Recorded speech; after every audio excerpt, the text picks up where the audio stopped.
भारत माता की, भारत माता की, भारत माता की। आप में से कितने बच्चे जीवन में सफल होना चाहते हैं, सक्सेसफुल होना चाहते हैं? सब सक्सेसफुल होना चाहते हैं। एक बार जोरदार ताली हम सबके लिए।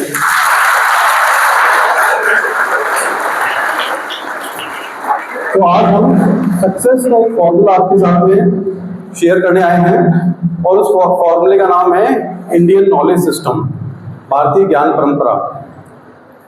आप में से किसी ने पहले सुना है इसके बारे में? आप लोग उससे कनेक्टेड हैं, जुड़े हुए हैं? तो ठीक है, हम उसके बारे में और बात करेंगे और साथ साथ ये भी चेक करते जाएंगे कि हम उससे कितने कनेक्टेड हैं। तो भारतीय ज्ञान परंपरा के बारे में जानने से पहले हम ये जानते हैं कि हमारे देश भारत का अर्थ क्या है। आप में से कोई बता सकता है कि भारत का क्या अर्थ होता है? कोई ट्राई करना चाहेगा? भारत शब्द दो शब्दों से मिलकर बना है, भा और रथ। भा का अर्थ होता है प्रकाश, लाइट, सत्य, ज्ञान, और रथ का अर्थ होता है लगा होना, डिवोटेड होना। तो भारत का अर्थ क्या हुआ? वह देश जहाँ के लोग ज्ञान की तलाश में लगे हैं, सत्य की तलाश में लगे हैं, प्रकाश की तलाश में लगे हैं। और एज ए विद्यार्थी, स्टूडेंट, आप भी यही कार्य कर रहे हैं, आप भी ज्ञान की तलाश कर रहे हैं। तो कितना सुंदर अर्थ है। और इसीलिए हजारों साल से लाखों, पूरी दुनिया भर से लाखों लोग ज्ञान की तलाश में भारत में आते थे। अभी जो भारतीय ज्ञान परंपरा है उसका प्रारंभ होता है वेदों से। वेदों के बारे में कभी सुना है आपने? यस और नो? कितने वेद हैं? कौन कौन से हैं? ऋग्वेद, बोलेंगे ऋग्वेद, यजुर्वेद, सामवेद, अथर्ववेद। अच्छा, इन वेदों के भी चार हिस्से होते हैं: संहिता, ब्राह्मण ग्रंथ, आरण्यक और उपनिषद। इसमें अंतिम हिस्सा उपनिषद है। उपनिषद का मतलब होता है उपनिषद, मतलब गुरु के समक्ष बैठकर सीखना। और उपनिषद है 108। कितने हैं? और उपनिषदों में बता रखा है कैसे व्यक्ति जो है उसकी चेतना, एक दिव्य चेतना, परमात्मा चेतना, या जो कुछ भी सब सुपर कॉन्शियस है, उसके इक्विवेलेंट ही है, उसके जैसा हो जाता है ना। अहम ब्रह्मास्मि, ऐसे सूत्र उसमें दे रखे हैं। तो उपनिषद की एक सुंदर प्रार्थना हम करते हैं। हाथ जोड़ेंगे सब लोग, रीढ़ की हड्डी सीधी।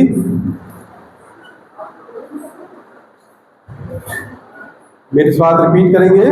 अस्तो मां सद्गमय, तमसो मां ज्योतिर्गमय, मृत्योर मां अमृतम गमय। इसका अर्थ क्या है कि हे ईश्वर, हमें असत्य से सत्य की ओर लेके जाओ, अंधकार से प्रकाश की ओर लेके जाओ, और मृत्यु से अमृत की ओर लेके जाओ। तो कितनी सुंदर प्रार्थना है ये। अब ये जो वेद और उपनिषद है ये हजारों साल पहले, कम से कम 10-12 हजार साल पहले लिखे गए। हाँ, आराम से बैठ जाओ आप, है ना। और इन वेदों के ज्ञान को, उपनिषदों के ज्ञान को सबसे पहले जिन्होंने पूरे विश्व में फैलाया, ऐसे 7 ऋषि थे जिनको कहते हैं सप्त ऋषि। आप लोगों ने नाम सुना है? बताओ उनमें से किसी का नाम। तो चलो अपन रिपीट करते हैं ना उनके नाम। बोलेंगे अत्रि ऋषि, भृगु ऋषि, कश्यप ऋषि, वशिष्ठ ऋषि, विश्वामित्र ऋषि, गौतम ऋषि और जमदग्नि ऋषि। तो इन 7 के नाम पे आसमान में 7 ऐसे तारे हैं, उनका एक मंडल है, ग्रुप है, उसको हम बोलते हैं सप्तऋषि मंडल। आप में से किसी ने देखा है आसमान में एक सप्तऋषि मंडल में 7 तारे हैं? क्वेश्चन मार्क जैसा बनता है, और वो लास्ट तारा जो है वो ध्रुव तारे की तरफ इंडिकेट करता है। तो अब जब भी मौका लगे आजकल में, कोशिश करना आसमान में ऐसे 7 तारे जो क्वेश्चन मार्क का एक फॉर्म करते हैं, उसको ढूंढो। यस और नो? और इसी वैदिक ज्ञान के ऊपर, वेद और उपनिषद के ऊपर 6 दर्शन बने, 6 फिलॉसफीज बनी, सबसे पुरानी फिलॉसफीज। उनका नाम हम रिपीट करते हैं।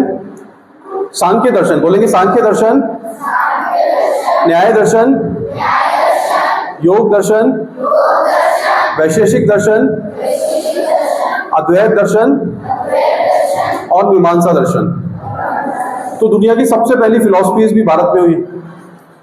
उसके बाद लगभग 7000 साल पहले भारत में आया रामायण काल। रामायण के बारे में सब जानते हैं? सीरियल देखा है? किसकी कहानी है ये? राम की, सीता की, लक्ष्मण जी की, हनुमान जी की, रावण की, है ना? और रामायण किसने लिखी थी? महर्षि वाल्मीकि ने। और रामायण पे ही एक बहुत प्रसिद्ध ग्रंथ और है जो लगभग 500 साल पहले तुलसीदास जी ने लिखा। उसका नाम क्या है? रामचरितमानस, है ना? रामचरितमानस तुम्हारे घर में होगी, काफी लोगों के घर में होगी। तो ये रामायण की कहानी थी। 5000 वर्ष पूर्व लगभग महाभारत काल आया। महाभारत किसकी कहानी है? महाभारत में 2 पक्ष हैं। कौन कौन से? कौरव और पांडव। और धर्म का पक्ष कौन सा है? पांडव। और पांडवों के साथ कौन खड़े हैं? श्री कृष्ण। तो उनके मध्य एक युद्ध होता है जिसे कहते हैं महाभारत का युद्ध। तो आज से 5100 साल पहले महाभारत का युद्ध हुआ, कौरव और पांडव आमने सामने। और जो सबसे बड़ा धनुर्धर है अर्जुन, वो कंफ्यूज हो जाता है, भ्रमित हो जाता है। वो कहता है मैं युद्ध नहीं करूंगा। तो कृष्ण जो उसके सारथी हैं, मित्र हैं, वो कहते हैं, उसको समझाते हैं अलग अलग तरीके से। और वो अलग अलग तरीके गीता के 18 अध्याय बनते हैं, अर्जुन विषाद योग से लेकर के मोक्ष संन्यास योग तक। किसी ने गीता को देखा है? श्रीमद् भगवत गीता देखा है कभी? Raise your hand. Very good, एक बार जोरदार ताली आप सबके लिए। घर पे जाकर के अपने पेरेंट्स से रिक्वेस्ट करना कि हमें श्रीमद् भगवत गीता की एक कॉपी चाहिए, है ना?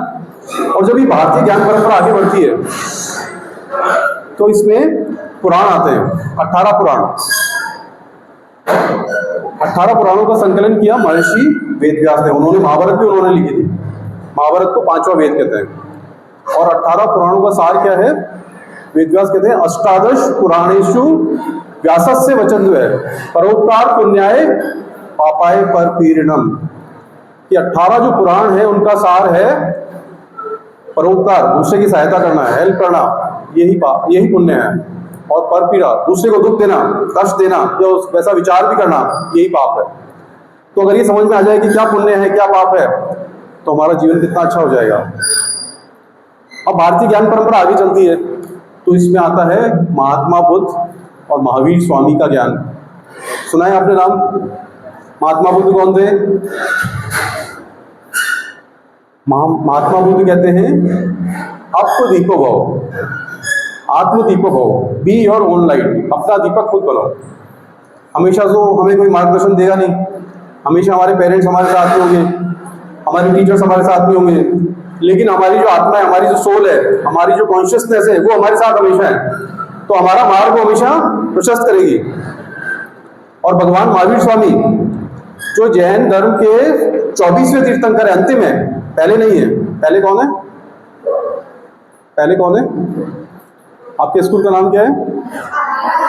पहले कौन है? आदिनाथ। और 24वें महावीर स्वामी। तो वो कह रहे हैं कि 5 चीजें हर व्यक्ति को अपने जीवन में उतारनी चाहिए। कौन कौन सी 5 चीजें हैं? तो रिपीट करेंगे। पहला सत्य है, जोर से बोलेंगे, सत्य है, अहिंसा, हस्ते मतलब चोरी नहीं करना, अपरिग्रह मतलब ज्यादा इकट्ठा नहीं करना, और 5वां ब्रह्मचर्य। ब्रह्मचर्य मतलब संयम का पालन करना। और साथ ही साथ वो हमको संदेश देते हैं अनेकांतवाद, जिसका अर्थ है कि किसी भी वस्तु या किसी भी मत के अलग अलग पक्ष हो सकते हैं और वो सारे सही हो सकते हैं, है ना? जैसे तुमने आइसक्रीम खाई, तुम दोनों ने, मैंने तुमसे पूछा कि आइसक्रीम कैसी थी, तो तुम क्या बोलोगे? मीठी थी। उससे पूछा तो वो क्या कहेगा? आइसक्रीम ठंडी थी, है ना? अब इसने अपने दोस्त को बताया, उसने भी अपने दोस्त को बताया। अब उन दोनों से पूछा गया तो पहला कह रहा है कि आइसक्रीम मीठी थी, दूसरा कह रहा है आइसक्रीम ठंडी थी, और उनमें झगड़ा हो गया। जबकि वास्तविकता क्या है? आइसक्रीम मीठी भी है, ठंडी भी है। तो यही अनेकांतवाद का सिद्धांत है कि किसी भी मत के अलग अलग पक्ष हो सकते हैं, अलग अलग व्यक्ति अलग अलग दृष्टिकोण से उनको बता सकता है और सारे सही भी हो सकते हैं। तो अगर ये दृष्टिकोण पूरी दुनिया में आ जाए तो पूरी दुनिया में कितनी शांति हो जाएगी, सारी लड़ाइयाँ बंद हो जाएगी, सारे विवाद बंद हो जाएंगे। अब जब भारतीय ज्ञान परंपरा आगे बढ़ती है तो इसमें आता है आदि शंकराचार्य का ज्ञान, जिन्होंने भारत में 4 धाम बनाए। कोई बता सकता है भारत में जो 4 धाम शंकराचार्य ने बनाए वो कहाँ पे हैं? तो रिपीट करेंगे मुझे। पहला बद्रीनाथ, द्वारिका, जगन्नाथपुरी और रामेश्वरम। ये 4 धाम है। आपने किसी ने देखा है कोई धाम? आपने देखा है? और बहुतों ने देखा होगा। द्वारिका तो अपने पास में ही है। Very good. अब इसके बाद में आता है आज से 700 साल पहले का टाइम, मध्य युग। तो उस समय बहुत सारे भक्ति के संत हुए। मीरा, नानक, रैदास, दादू, ज्ञानदेव, रामदेव, तिरुवल्लुवर, चैतन्य महाप्रभु, भारत के हर हिस्से में भक्ति संत हुए। उन्होंने इस परंपरा को आगे बढ़ाया। और पिछले 200-250 साल में ऐसे विद्वान हुए, संत हुए, जैसे रामकृष्ण परमहंस, स्वामी विवेकानंद, दयानंद सरस्वती, है ना, आचार्य रजनीश, इस तरह के अरविंद घोष, ऐसे अनेक प्रबुद्ध महापुरुष हुए जिन्होंने इस भारतीय ज्ञान के धर्म के पक्ष को आगे बढ़ाया। और ये परंपरा सतत जारी है, आज भी जारी है। तो अब आप कहेंगे कि सर इसमें ये सारी चीज़ें हम धर्म के बारे में, दर्शन के बारे में, अध्यात्म के बारे में बता रहे हैं, तो हम दूसरे पक्षों के बारे में बात करेंगे। लेकिन ये जो पूरी सनातन धर्म या अध्यात्म की प्रणाली है उसके कुछ कोर बिंदु हैं, कुछ मूलभूत बिंदु हैं। पहला है कि ईश्वर है, ऐसी कोई सत्ता है कि जो सर्वोच्च है। दूसरा है कि कर्म का सिद्धांत, अगर हम अच्छा करते हैं तो हमारे साथ अच्छा होता है, और अगर हम अच्छा नहीं करते, खराब करते हैं तो हमारे साथ बुरा होता है ना। जैसे तुम साल भर अच्छी पढ़ाई करते हो तो एग्जाम में तुम्हारे मार्क्स कैसे आते हैं? कैसे आते हैं? और साल भर आप मस्ती करते हो, लापरवाही करते हो, तो क्या होता है फिर रिजल्ट, है ना। तो ये कर्म का सिद्धांत है। फिर है पुनर्जन्म का सिद्धांत और आत्मा की अमरता। तो हम शरीर नहीं है, ये सिद्धांत कहते हैं कि हम शरीर नहीं है, हम आत्मा है, हम सोल है। और ये सोल जो है, जैसे हम वस्त्र बदलते हैं वैसे ही शरीर, आत्मा शरीर बदलती है ना। तो पुनर्जन्म होता है और आत्मा हमारा है। तो अब ये सारी बातें थी धर्म के बारे में, अध्यात्म के बारे में। अब आप लोग तो पढ़ते हैं साइंस, मैथमेटिक्स, है ना। अच्छा, सब लोग मजा आ रहा है सबको? तो बीच बीच में छोटे छोटे गेम भी खेलते हैं अपन। एक बार रीढ़ की हड्डी सीधी, सीधे बैठेंगे सब। तो गेम ये है, मैं एक नंबर बोलूंगा, आपको उतनी तालियां बजानी है, उतनी क्लैप्स करनी है। जैसे मैंने बोला 1 तो 1 ताली बजानी है, 3 तो 3, ना कम ना ज्यादा, ठीक है। रेडी? 2, 4, 1, 0। तो बहुत सारे कुछ काम कर रहे हैं। वापस से करें। 2, 5, 1, 3। Very good. तो अब हम बात कर रहे थे साइंस की। तो चलो मैं कुछ क्वेश्चन पूछता हूं आपसे। एरोप्लेन का इन्वेंशन किसने किया? विमान का आविष्कार किसने किया? ये तो आपने सिलेबस में पढ़ा होगा अभी तो। Wright brothers? अच्छा, दूसरा क्वेश्चन,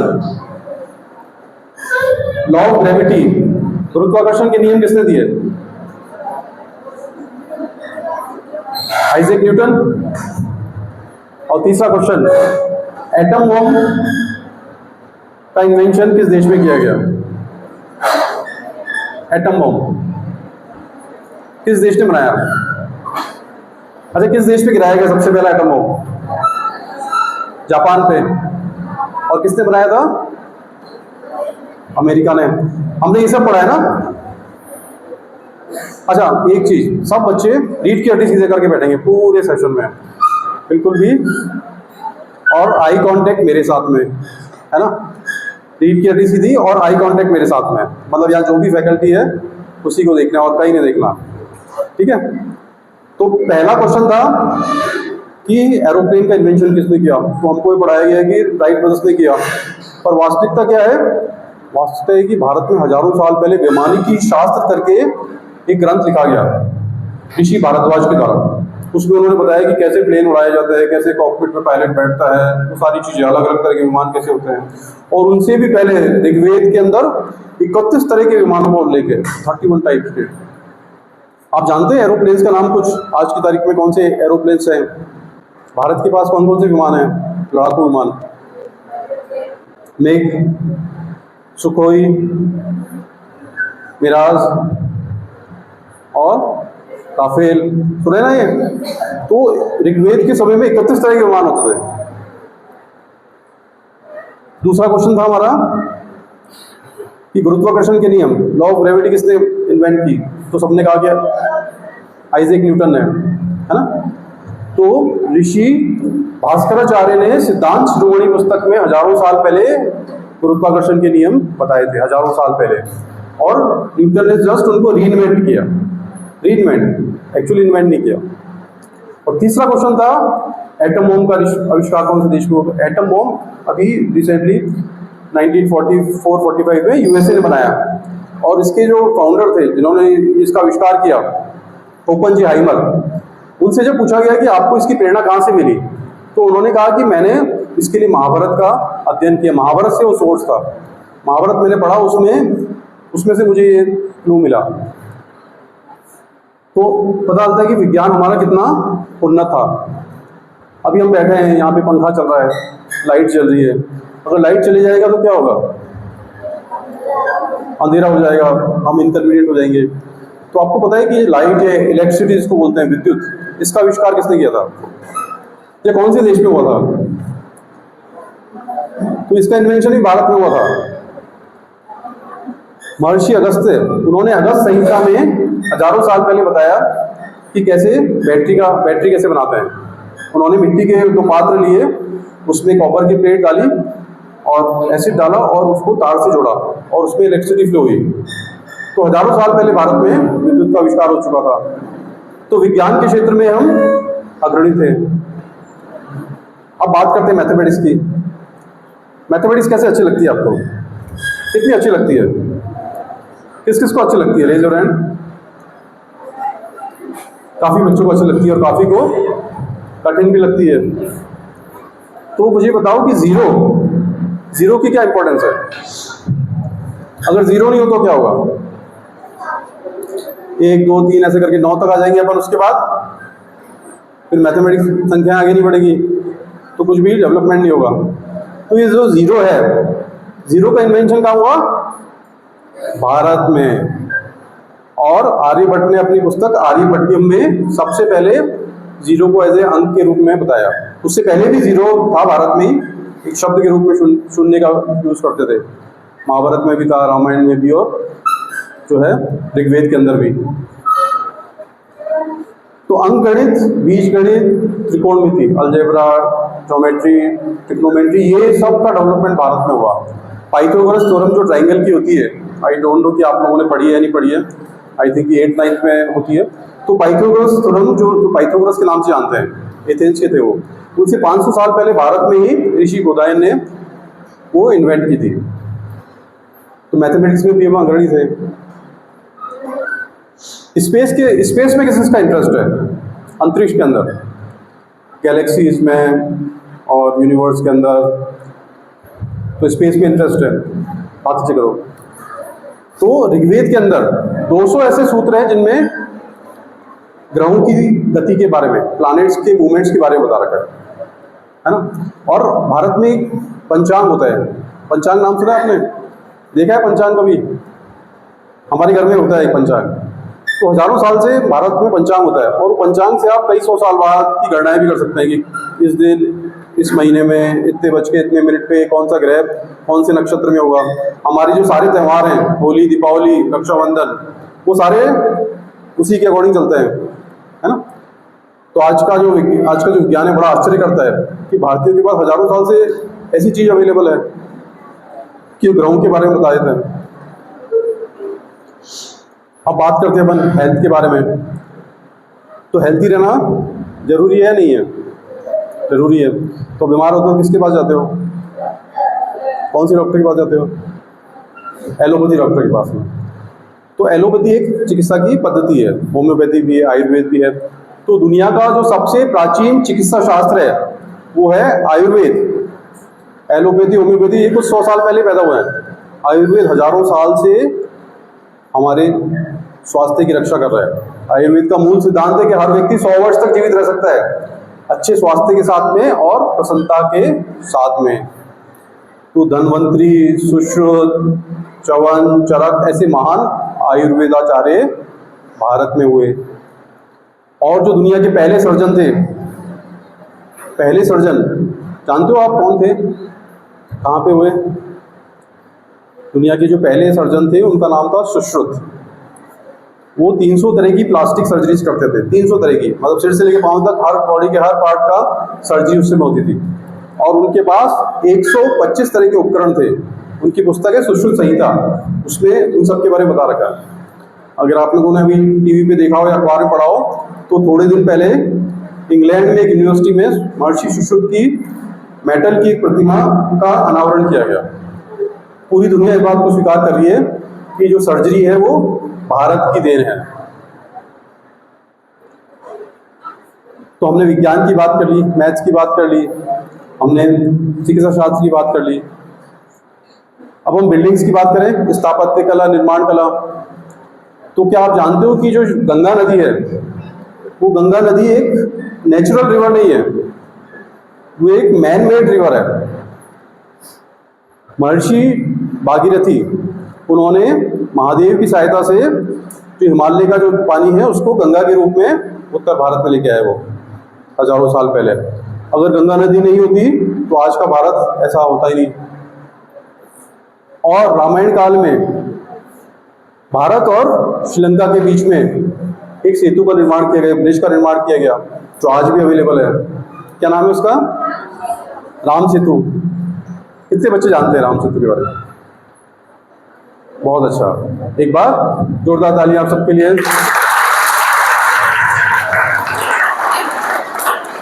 किसने बनाया था ये? किन दो इंजीनियर्स ने बनाया था ये? दो भाई थे, नल और नील। और श्री कृष्ण के समय एक नगरी थी, एक पूरा शहर था जिसकी खोज अभी अरब सागर में हुई है। वो अरब सागर में है नीचे। कौन सा शहर था वो? द्वारिका। तो जब हजारों साल पहले पूरी दुनिया में लोग गुफाओं में रहते थे, जंगलों में रहते थे, तब भारत में बड़े बड़े मंदिर बनते थे, बड़े बड़े शहर बनते थे, बड़े बड़े महल बनते थे। ऐसा महान हमारा देश रहा है। अब इकोनॉमिक्स की बात करते हैं। भारत को सोने की चिड़िया कहते थे। क्या कहते थे? इतना सोना होता था भारत में। और अब भविष्य में हमको इसको क्या बनाना है? सोने का शेर बनाना है। क्यों? क्योंकि सोने की चिड़िया को तो लूटा जा सकता था, सोने के शेर को कोई नहीं लूट सकता है ना। और कहते हैं कि भारत में दूध और दही की नदियां बहती थी। ये आपने सुना होगा कभी किसी बूढ़े बुजुर्ग से। इसका मतलब था इतनी गायें थी, इतना गौवंश था, किसी को दूध, घी, दही के लिए पैसे खर्च नहीं करने पड़ते थे। भारत समृद्ध था, भारत में कोई निर्धन नहीं था। एजुकेशन की बात करते हैं तो भारत में दुनिया के सबसे बड़े यूनिवर्सिटी विश्वविद्यालय भारत में थे। तक्षशिला, नालंदा, विक्रमशिला, अजयमेरू, काशी, ऐसे भारत में 50 यूनिवर्सिटी थी। और पूरी दुनिया से पढ़ाई करने के लिए लोग वहाँ पे आते थे। और संस्कृत भाषा, आप लोग पढ़ते हो संस्कृत? है संस्कृत आपके सब्जेक्ट? तो संस्कृत भाषा जो भारत की देन है, संस्कृत वो भाषा है जिसका व्याकरण सबसे पहले लिखा गया। किसी भी लैंग्वेज में सबसे पहले जिसका ग्रामर लिखा गया वो संस्कृत है। महर्षि पाणिनि ने अष्टाध्यायी लिखी। और इसको रूट लैंग्वेज भी कहते हैं, मतलब कि दुनिया की सारी भाषाओं की रूट है, ये जड़ है। तो भारत की जितनी भाषाएं और विदेशी भाषाएं भी, लैटिन, फ्रेंच, है ना, वो सब भी कहीं ना कहीं संस्कृत से निकली है। और ये इतनी साइंटिफिक है कि इसमें आप सॉफ्टवेयर प्रोग्रामिंग कर सकते हो। और इसके जो सूत्र हैं, वैज्ञानिक करें कि आज से हजारों साल पहले वो आर्टिफिशियल इंटेलिजेंस ही के बेस पे बनाया गया, और जिस भी ह्यूमन ने बनाया वो इतना विद्वान था। तो हमने बहुत सारी बातें की। क्या क्या बातें की अभी तक हमने? धर्म के बारे में बात की, अध्यात्म के बारे में, दर्शन के बारे में, विज्ञान के बारे में, गणित के बारे में, अर्थव्यवस्था के बारे में, स्थापत्य कला के बारे में। तो इससे क्या लगता है आपको कि पुराना भारत, प्राचीन भारत कैसा रहा होगा? सब तरीके से अच्छा रहा होगा, है ना? तो हम विश्व गुरु थे। क्या थे? विश्व गुरु। और हमारी खास बात ये थी कि हमारे यहाँ वैल्यू सिस्टम था, एक संस्कार प्रणाली। तो हमारे संस्कार क्या कहते हैं? हमें किस चीज का सम्मान करना चाहिए? माता पिता का, गुरुजन का, अतिथि का। तो हम एक बार उसी को रिपीट करते हैं। एक बार रीढ़ की हड्डी सीधा करके बैठेंगे, हाथ जोड़ेंगे और मुझे दोहराएंगे, बोलेंगे मातृ देवो भव। हमारी माताजी देवता के समान है। पितृ देवो भव। हमारे पिताजी देवता के समान हैं। आचार्य देवो भव। हमारे गुरुजन देवता के समान हैं। अतिथि देवो भव। अतिथि देवता के समान है। तो ये चार लोग हैं जो देवता के समान है ना। और बड़ों का सम्मान करना चाहिए, ये भी हमको सिखाती है हमारी सनातन प्रणाली। और महिलाओं का सम्मान करना चाहिए। कितने लड़के हैं जो महिलाओं का, लड़कियों का, नारियों का सम्मान करते हैं? Raise your hand. Very good, हाथ नीचे करो। तो क्या बोलते हैं? यत्र नार्यस्तु पूजन्ते रमयन्ते तत्र देवता। जहां नारी का सम्मान होता है वहां पे कौन बसता है? कौन बसता है? देवता। देवता वहां निवास करते हैं जहां महिलाओं का सम्मान होता है, और जहां उनका अपमान होता है वहां कौन निवास करते हैं? तो अपने को महिलाओं का सम्मान करना चाहिए, ये हमारी परंपरा है। और हमारी परंपरा क्या है? अयम निज परोवेति गणना लघु चेतसा उदार चरिता नाम तू वसुदेव कुटुंबकम। ये मेरा है, ये तेरा है, ये छोटे दिमाग वाले लोग करते हैं। उदार चरित्र वालों के लिए तो पूरी पृथ्वी परिवार के समान है। वसुदेव कुटुंबकम, तो ये भारत का नारा है। भारत पूरी दुनिया को मार्गदर्शन दे रहा है कि हम सब एक परिवार के समान हैं। और पर्यावरण की बात करें, आप में से कितने विद्यार्थियों ने कभी भी पेड़ लगाया है, एक पौधा लगाया है? बहुत अच्छा। तो आप पर्यावरण के प्रति सजग हैं। और हमारी जो ज्ञान परंपरा है, हाथ से कर लो,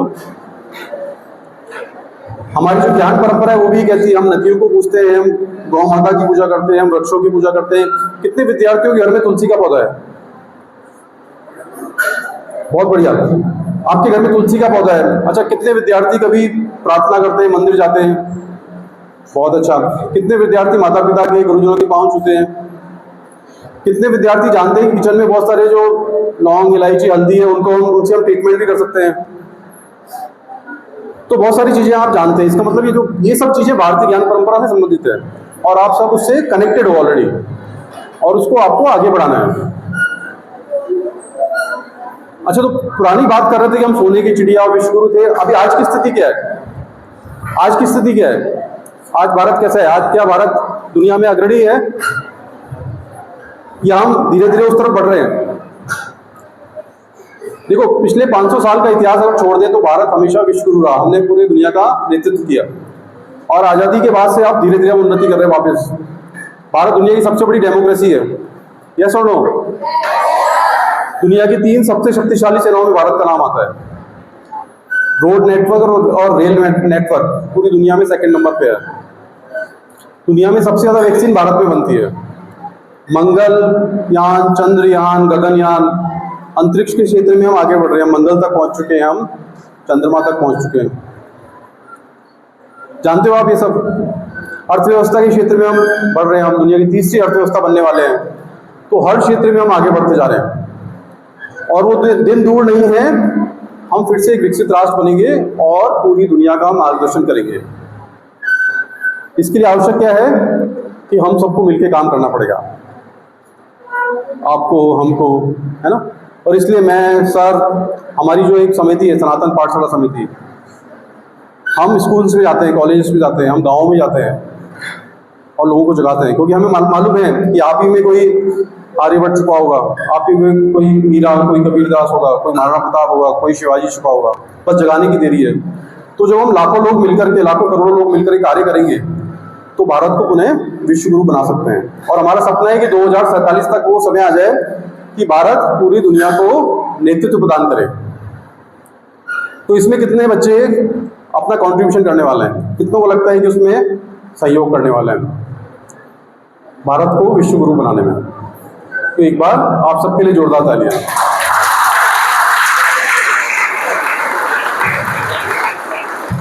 अब ये जो भारतीय ज्ञान परंपरा है, ये जो भारतीय ज्ञान परंपरा है, ये कोई इतिहास नहीं है, हिस्ट्री नहीं है, ये हमारे भविष्य की सुदृढ़ आधारशिला है। हमें भविष्य का मार्गदर्शन प्रदान कर रहा है और ये हम वास्तव में हमें जीवन जीने की कला प्रदान करता है। हमको कैसे लाइफ में जीना है, सुबह जल्दी उठने से लेकर के, माता पिता का सम्मान करने से लेकर के, क्या खाना है, क्या पीना है ना, कैसे पढ़ना है, कैसे, ये सारी चीजें हमको बताती है भारतीय ज्ञान परंपरा। तो वो दिन दूर नहीं है कि जब हम पुनः अपने विश्व गुरु वाले स्तर को प्राप्त करेंगे, और उसके लिए मेरी शुभकामनाएं आपके साथ में है। आप अपने जीवन का गोल बनाइए और उस गोल के लिए बहुत मेहनत कीजिए। आपका जो भी गोल है, आपको जो भी बनना है, विद्यार्थियों के लिए दो चीजें सबसे महत्वपूर्ण है। एक तो कैरियर बिल्डिंग, जिसमें आपकी पढ़ाई, स्किल्स, वो सब चीजें आती है, और दूसरा है कैरेक्टर बिल्डिंग। तो ये कैरियर बिल्डिंग और कैरेक्टर बिल्डिंग, इसमें ज्यादा इंपॉर्टेंट क्या है? Character building.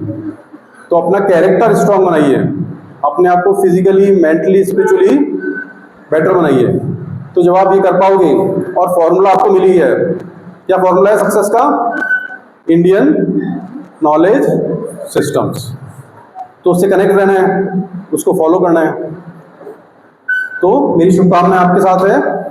बहुत बहुत धन्यवाद। एक बार जोरदार तालियां आप सबके लिए।